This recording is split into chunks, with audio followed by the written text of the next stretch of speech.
They're passing the basket through the crowd, and I think everybody standing here should put $1 in that basket. Don't you think you should? Sure, these are freedom dollars, brother. We're not asking you to give us some money to make us rich. We put up businesses. The Honorable Elijah Muhammad has set up more businesses than any black man in America. He's not trying to build churches, he's trying to build businesses. Because businesses make jobs for you, and churches don't make jobs for anybody but preachers. Throughout America, only on a modern scale, you have a house Negro and a field Negro. That Negro big shot, the upper class Negro, the middle class Negro, in every city, that black bourgeoisie. They aren't oppressed like you and I are. Before the Emancipation Proclamation, they lived in the white man's house. Go to the Waldorf Astoria. Go downtown to where the white people are, and you'll find the house Negro. Go to these integrated parties, you'll find the house Negro. Go to the integrated schools and colleges, you'll find the house Negro. Go where the Uncle Toms are, and you'll find the house Negro. Go where the Negro leaders are, and you'll find the house Negro. For them to get a fair trial, there would be no necessity for a trial at all. These are the victims of police bullets, and you don't take the victim in court as a criminal. You take the one who shot the victim in court, and it is the police who should be on trial here in Los Angeles. Well, if you think you can't get a fair trial here, why don't you ask for a change of venue? I don't know why the lawyers haven't sought any change of venue, but I would say that actually what is on trial is the Los Angeles court system. Los Angeles is on trial. We don't feel that we are. The country is watching this trial very closely? Well, the press, again, has put forth a great deal of effort to contain the press coverage. Outside of Los Angeles, most people in this country don't know the trial is taking place. Malcolm X, what do you think of Cassius's victory in Miami? I think it was a great victory. He proved he was the best man. Now, where were you during the fight? I was in the auditorium watching the fight. Right at ringside? Right at ringside. I was in seat 7. And do you think that Cassius, being a black Muslim, has had anything to do with this victory? Well, I haven't heard him say he was a black Muslim. I have heard him say that he believes in the religion of Islam, which makes him a Muslim. And it did have a great deal to do with his victory because he's a clean, living young man. And this is the main thing that the Honorable Elijah Muhammad does teach in spreading the religion of Islam throughout among our people in this country. Mr. X, how long has Cassius been a black Muslim? Do you know that? Well, I don't know. Cassius is probably more capable of speaking for himself than any other man in this country. Truth will free you from anything, and Negroes don't know the truth. You find a Negro getting drunk, he doesn't know the truth. You find a Negro taking dope, he doesn't know the truth. You find a Negro lying and cheating, he doesn't know the truth. He's usually imitating the white man. Negroes get drunk because they see white people get drunk. They smoke cigarettes because they see white people smoke cigarettes. They commit fornication and adultery because when they turn on the television, all they see is the white man committing fornication and adultery. And they want to be like the white man, so they copy his immoral social habits. And the Honorable Elijah Muhammad comes along and teaches black people the glory of black. And instead of the black man then trying to imitate the white man, he tries to imitate God. He tries to be himself. And he tries to display high moral qualities rather than the low. Mr. Farmer, what's your opinion of the statement by Malcolm X that he is leaving the black Muslims? Well, I think that Malcolm has left a number of unanswered questions which need to be answered. First of all, what are his plans? Does he intend to build an organization? If so, what kind of organization? Pro-integration or pro-separation? And in either case, what is the program going to be? He speaks of self-defense, but self-defense is not a program. It's merely a response to violence. And what does he mean by self-defense? Is it self-defense on campaigns, on projects, on demonstrations if attacked?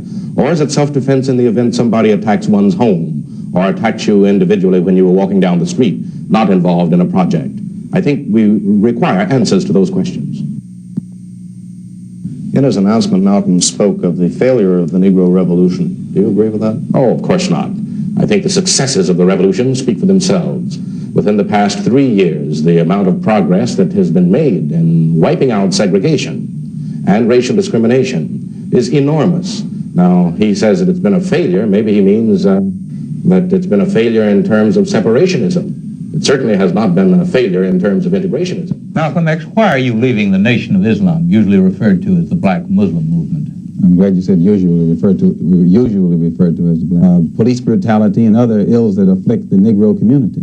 But we won't be joining them, nor will they be joining us, but we will work together on any objective that we have in common, or that will be for the common good of the Negro community. I believe that Mr. Muhammad and the Muslims have not done that in the past. Is that so? Well, only because many of the so-called civil rights groups have been afraid. And in some cases, we ourselves haven't been as flexible as we could be. But things are shaping up now where if something isn't done to get some kind of unity among the groups, no matter what differences they have, things can get mighty bad. You have spoken of Negro discontent with the progress of civil rights. What do you think about that? Yes, the black people in this country are completely dissatisfied, disillusioned, and disenchanted with the entire civil rights movement. You suggest that Negroes vote for in the coming election? I wouldn't suggest that they vote for any party or either party. I would suggest that the so-called Negroes become politically mature, realize the power that they hold in the field of politics, and then once the person who is running is aware that this man is awakened to the power that he holds, then that person who is running will approach that Negro on a more intelligent plane. As it is right now, most of the Negro leaders sell out to the white politicians for crumbs. And an awakening, a political awakening among Negroes will make it impossible for the present Negro leaders to sell our people out as they've been doing in the past. Well, you do think Negroes should vote? Negroes should do whatever is necessary to bring about a complete solution to their problem. When I say whatever is necessary, they should have the flexibility to do whatever is necessary to solve the problem. Well, what is your answer to it now? Is it still separatism, a separate nation of your own in this country or in Africa? Mr. Muhammad has said that if the problems can't be solved here, and by us being incorporated right into the mainstream of things, our people should be allowed to go back home to Africa. And if the government doesn't want us to go back home to Africa, he then says that some separate territory should be set aside in this country. Do you think that there would be room in Africa for American Negroes? What will be the difference between your new movement and the Nation of Islam? Well, the basic difference will be it'll probably be more flexible, and it's not my intention to teach among Muslims or those who are already Muslims, but to take Mr. Muhammad's message out among the non-Muslim so-called Negroes. Well, you will work then with Negro groups that are working for integration? Not work with them, but any of the Negro integrationist groups who have an objective in common with us. We can cooperate with them in that particular objective. Do you believe that Negroes should continue in the nonviolent methods that they have been using? Muhammad's analysis is that until the image of the black man in the mind of the black man has been changed, you will always have delinquency, parental as well as juvenile. So his entire approach is not so much to change the attitude of the white man toward the black man, but to change the attitude of the black man about himself. And change it in what direction? change it. What should the attitude be? Well, a feeling or a sense of inferiority has been created by the white power structure, educational and otherwise, in the mind of the black man about himself. And Mr. Muhammad's entire approach is to restore to the black man a knowledge of himself, a knowledge of his people, his cultural roots. And by doing this, this restores his racial identity, his racial dignity, his confidence as a race, racial confidence in his own kind. And when he gets this self-confidence, he's then able to stop blaming and begging the white man, and is then able to stand on his own feet. A Catholic president who himself was discriminated against for a long time and accused Protestants of practicing religious discrimination, I think that he is way out of line to use his position now as the first Catholic president to open up his mouth against a religious group here in this country that is headed by the Honorable Elijah Muhammad. If he's not going to open up his mouth and outright condemn the Citizens Council by name and condemn the Ku Klux Klan by name and condemn the white Masonic order, which is all white, by name, and the white churches in the South by name, then Kennedy is wrong to point at the Muslims because we are black and because we don't want to mix with the people down there. And I should say that when we express our desire not to mix with whites, they call us a hate group. And Martin Luther King is running around here telling Negroes to love all kind of white people, and they sick dogs on Martin Luther King. So it answers itself, and it shows the hypocrisy of the white man.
What brought you to Harlem tonight?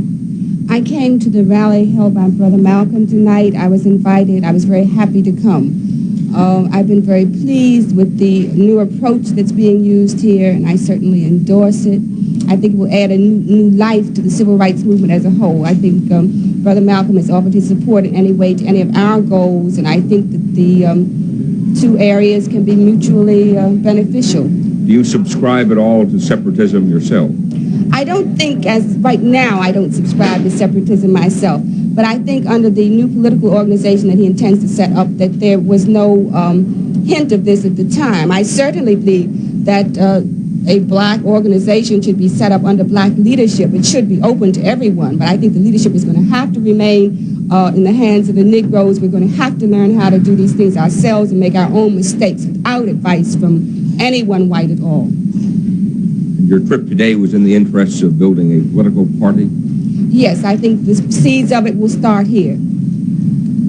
On politics, what do you think of the votes Governor Wallace got in Wisconsin? I'm not surprised. I think a lot of people possibly were surprised in Wisconsin, but I was quite sure that Governor Wallace, in being allowed to go across the United States, would solidify the borderline vote and the segregationist vote much more than, let's say, Washington would like to admit. do you think it meant, the votes that he got? I think that possibly this is indicative all across the country of a segment of votes that are like this. If this were not true, it would not, Congress would not have to pass a civil rights bill, would not have to even put it into effect. They could implement the Constitution. Do you think Negroes could form a political party which could counteract a hardcore? I think so, because I think the way the economic and political structure of America is set up, that if we solidify a Negro vote across the country, and that we can negotiate with this vote in connection with other block votes, farm votes, labor votes, where our interests are in conjunction with other areas. I certainly think this is going to have to be done. Thank you very much. Plan a second trip to Africa? Well, Senator Paul Douglas of Illinois told me that the Africans weren't interested in the American so-called Negroes, so I'm going to make a three-week trip into Africa to find out how our people over there feel about us. Actually, I already know how they feel about us. How do they feel? Well, they realize that we're their brothers, and I think that they realize that we realize that we're their brothers. Will you actively seek support in some way from them? Expressions of support? Well, I think that the Africans have already expressed support of the black people in this country, and the more they know about our problem, the more they are inclined toward supporting us. Do you think this could have any adverse effect on American diplomacy in Africa? I don't see why it should. I certainly wouldn't say anything in Africa that's not true. If telling the truth will affect American diplomacy, then America has some very bad situations existing here. When will you go? Well, at this time, I'd rather not say, but I intend to be over there within the next couple of weeks. You also mentioned tonight the demonstration Corps plans in Brooklyn, planned by Brooklyn Corps, to tie up the traffic around the World's Fair. Do you feel that's a good demonstration? Well, I just finished making my statement that I'm not against anything that anybody does. Are you actively asking them to go out in their cars and try to block traffic? I repeat that I'm not against anything that anybody does to bring the spotlight of the world upon the human rights violations of 22 million African Americans in this country. And I can think of nothing that would spotlight it better than if it became impossible for... I think the World's Fair demonstration might prove. Well, I can think that nothing would bring the spotlight of the world or the attention of the world upon the human rights violations of the 22 million African Americans more so than tying up traffic that will make it impossible for the fair to open up. Something that will get worldwide publicity. It'll bring worldwide attention to the fact that America is guilty of violating the human rights of 22 million African Americans.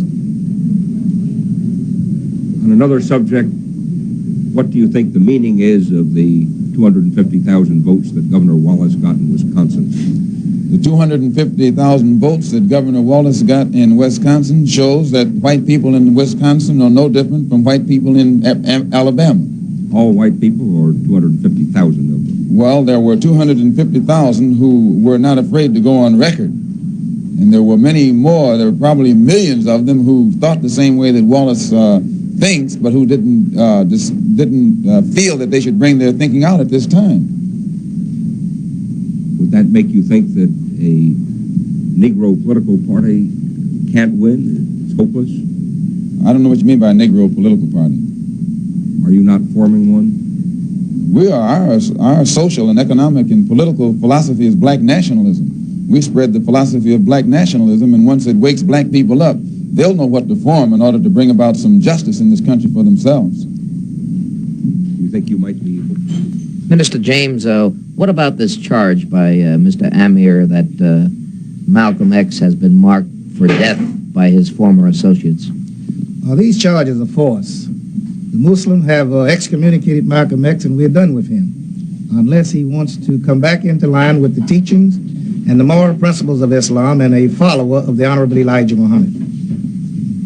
Then he is not marked for death? No, he's not. That's hearsay, and we believe that Malcolm is using that because that's his best way of keeping himself before the public and making himself newsworthy. Then what is your policy toward him? No violence, nothing like that? No, there is no violence against him. It is Malcolm's statement, according to the New York Times, that he intends to bring about the character assassination of the Honorable Elijah Muhammad, and try to blackguard the Muslim movement as a whole. But he's the first man that we've had to try to go against the man that have benefited him and have brought him into the light of the world. What is your opinion of him?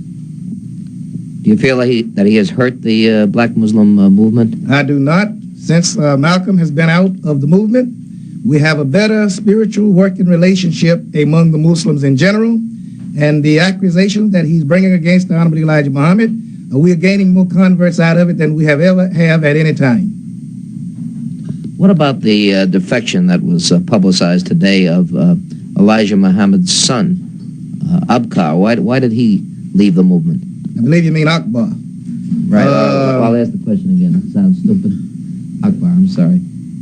What about the defection of Malcolm X? No, start it again. What of the? It was reported today that Akbar, the son of Elijah Muhammad, had defected because he disagreed with his father's philosophy, he said, and he thought the ideas were concocted. How about that? I believe that Akbar is a victim of circumstances because he's about 25 years old. He was born in Islam. He was raised and protected by his father, who have sent him to greater heights in the educational world than he himself had gone. I believe that he should study more carefully the work of his father because his father is an historian, a reformer.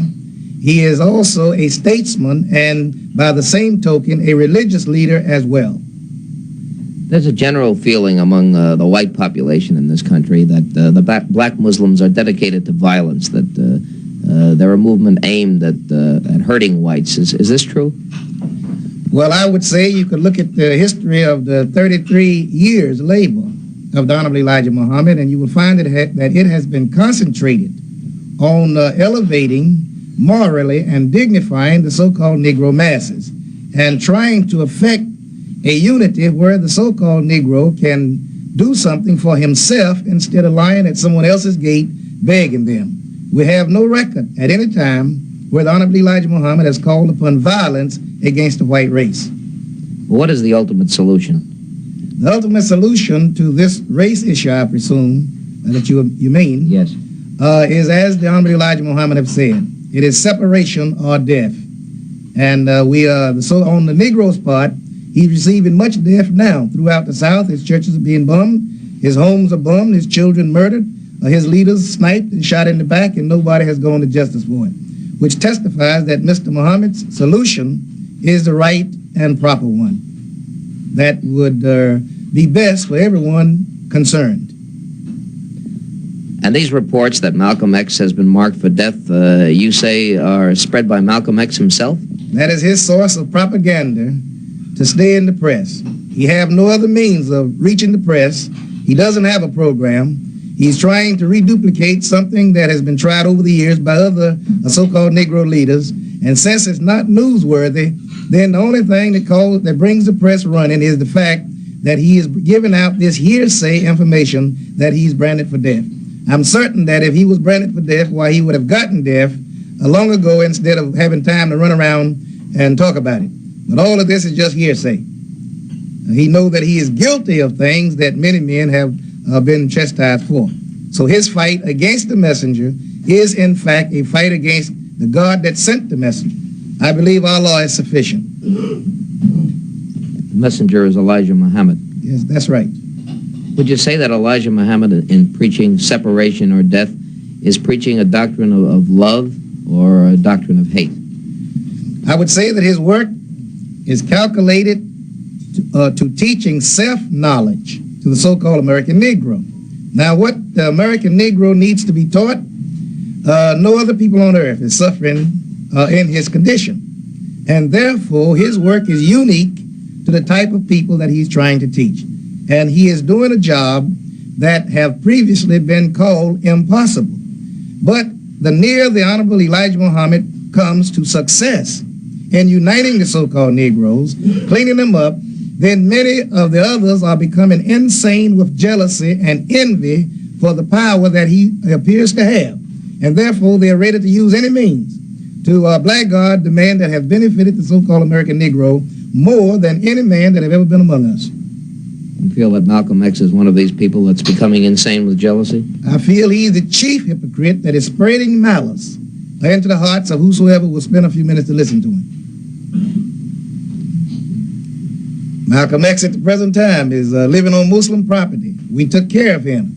We fed him. We supported his whole family. And then he rewards the messenger for all of this good by running all over the world, even overseas, trying to make things look bad for a man whose work speaks for itself. You can touch all the followers of the Honorable Elijah Muhammad. They are gainful at work. They are at peace. They are taking care of their families. They are taking a bath. They are welcome in any society. Now, that is if they would like to go into any society, because they know themselves and they know other people. So they know how to not be lying around begging for that which they have not earned. You think you describe your own feelings toward Malcolm X now as feelings of hatred or what? My feelings towards Malcolm X is in tune with the teachings of the religion of Islam. I have known many men that were failed because of being morally weak, and on the other side of not being morally weak, who had a lust for power and fame that have defected out of the nation of Islam. But when they leave the nation of Islam, our communication with them is gone, and we are done with them. The only difference with Malcolm is that he has made it a point in trying to attack the Honorable Elijah Muhammad and to defame the man's work.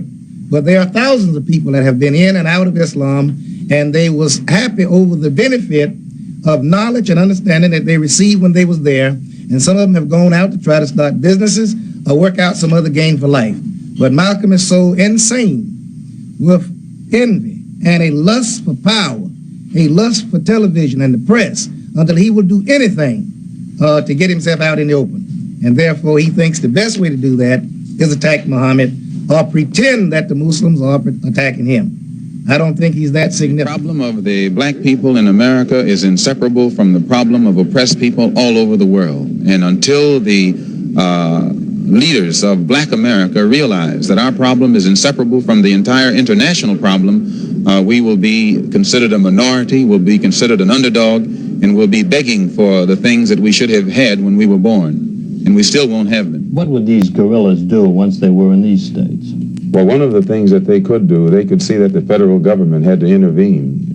Since Jim Foreman and others there have not been able to get government intervention with peaceful methods, we feel that we can send in enough brothers into that area to carry on a campaign of terror against the Ku Klux Klan to the point where the government would have to intervene itself and occupy the state of Mississippi.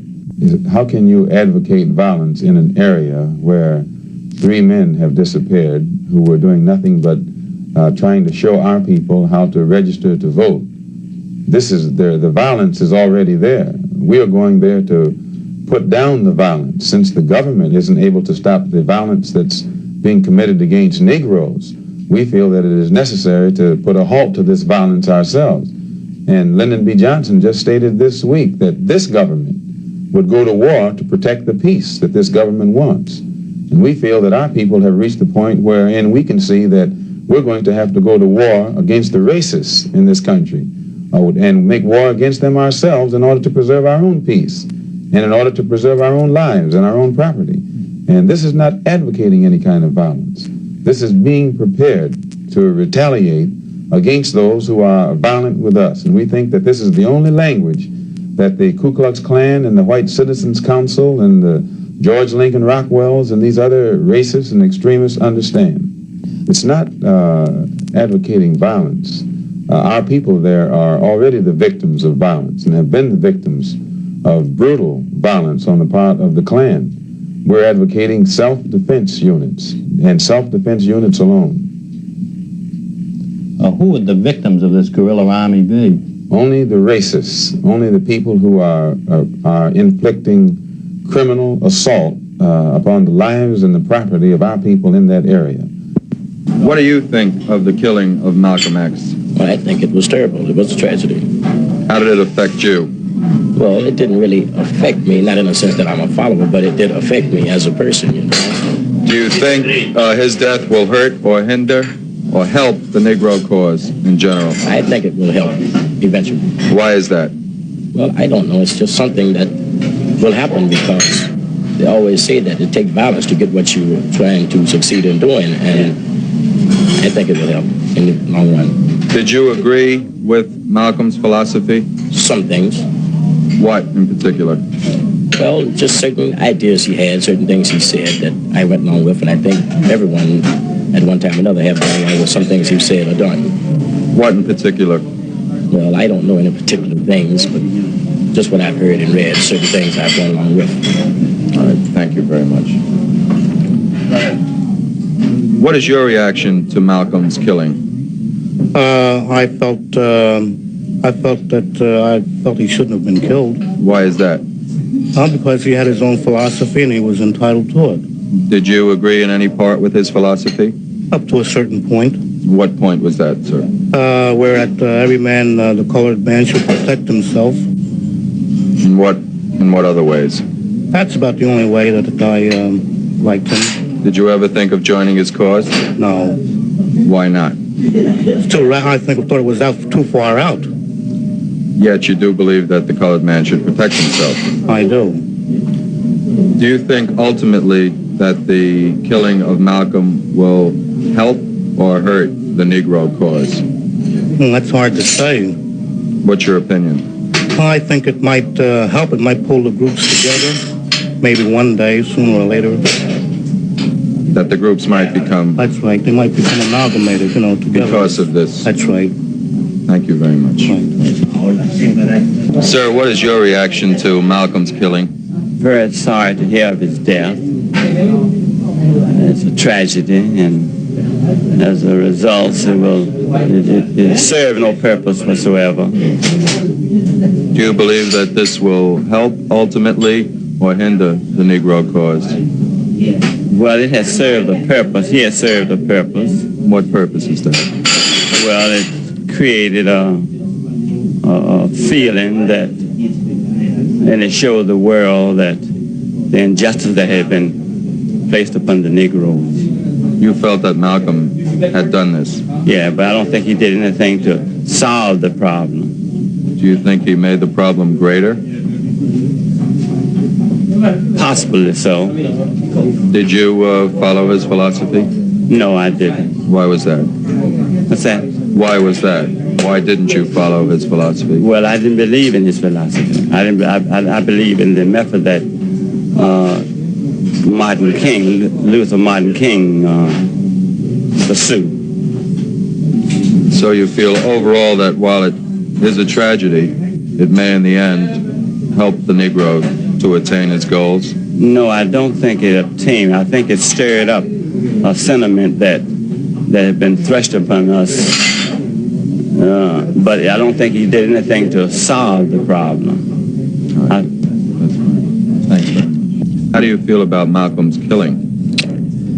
I feel that it will touch off a war here in New York City between the black Muslims and Elijah Muhammad. Do you have any other feelings on it?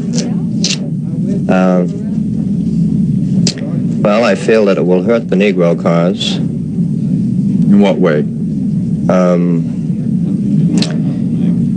With this bloodshed being spilled now, especially when the Negroes need more help, more understanding from the white people, and the war that may take place, I feel certain that it will hurt the Negro cause. Well, what did you think of Malcolm's philosophy personally? Well, I didn't agree with his philosophy, although I thought a lot of his character. I thought he was a very brilliant man. I happened to have the opportunity to listen to him one night on an all-night radio show, and what he said, I believe that he believed, you see. So he was fighting for his belief, which is what... You respect that? Yes, very much. Thank you. How do you feel about the killing of Malcolm X? I was deeply shocked. I didn't believe that things like that still went on in America. Another assassination like Kennedy's. Do you consider it another assassination like Kennedy's to be equal? Not exactly equal, but close to it. You just didn't think things like this could happen in this country. What do you think this might possibly lead to? Well, I believe there's a good chance of a future bloodletting like this one between the two factions of black Muslims, between Malcolm X's and the other ones. What did you think of his philosophy? I really don't know. I didn't understand that much of it. Did you ever hear him speak? No, I did not. Yet it did shock you when you heard of his killing. Just the fact that he was shot down in broad daylight in a theater like he was, just that, it was shocking. Thank you very much. How do you feel about the killing of Malcolm X? Well, I was quite shocked about it. I don't think it's quite the American way to go about things like this by killing people. I think it can be settled otherwise. What do you think this might lead to among Negro factions? Well, I think they're going to have some trouble up in Harlem and throughout the United States. I think there's going to be a lot of propaganda, both here in the United States and out in the other countries. What did you think of his philosophy? Well, I didn't agree with it, but that still, it's his way, it's the American way. He can say what he wants. Thank you. What do you think of the killing of Malcolm X? Killing of Malcolm X in this country, I think, was ridiculous. Because the program that he was carrying out, I think it was a wonderful program. Did you agree with his philosophy? Yes, I did. In many ways, I did. In many ways, I did not. What were the ways you did and did not? Well, I didn't agree when he preached hatred, but when he said that all man must come in together and be one, and when he went into Africa and Arab countries, all he wanted them to know that the American Negroes was human just like anyone else. What do you think this killing might lead to among Negro factions? But I have no comment on that. Do you think that it will cause some ultimate bloodletting? No comment on it. Do you think that other people now are going to be seeking Malcolm's power and that the struggle between the black nationalists and the black Muslims will continue? Yes, I think so. I think the program still will be carried out because, I mean, not just in America, I think Africa and the Arab countries will most or less have something to say about this assassination of Malcolm X. Well, in the assassination of Malcolm X that taking place yesterday, Sunday afternoon, I think the Washington government, high officials had something to do with that. Are you saying that politicians, government leaders in America, your opinion, had something to do with the killing of Malcolm X? Yes, I think it was almost based on the same fact, the assassination of President Kennedy. What fact do you think that was based on? Well, it was a planned job and there was money behind it. Why would they want to get Malcolm X out of the way? Well, my opinion, because after he went into Africa and dealt with the Arab countries, well, then came back into this country, well, they didn't know what the power could have been with him. And so they feel like, well, they should get him out of the way, because I feel like when he went to France and he was turned down, couldn't ground in France, so I think the United States wired ahead in order to keep him from being grounded in France to express his opinion. But for his French de Gaulle, Charles de Gaulle, I don't think he had anything to do with it in France. I heard shots, and I saw people crawling on the floor. And so I got down too. Then when I was looking out and I saw someone look in amazement to the front, I knew they had shot my husband. And my children were crying, you know, what's going on? What's going on? Are they going to shoot us? This ghastly nightmare of violence and counter-violence is something that must be condemned by all people of goodwill in this nation. I don't think violence solves any social problem. It only creates new and more complicated problems. I think it is also necessary to say that the assassination of Malcolm X was an unfortunate tragedy, and it reveals that there are still numerous people in our nation who have degenerated to the point of expressing dissent through murder, and we haven't learned to disagree without being violently disagreeable.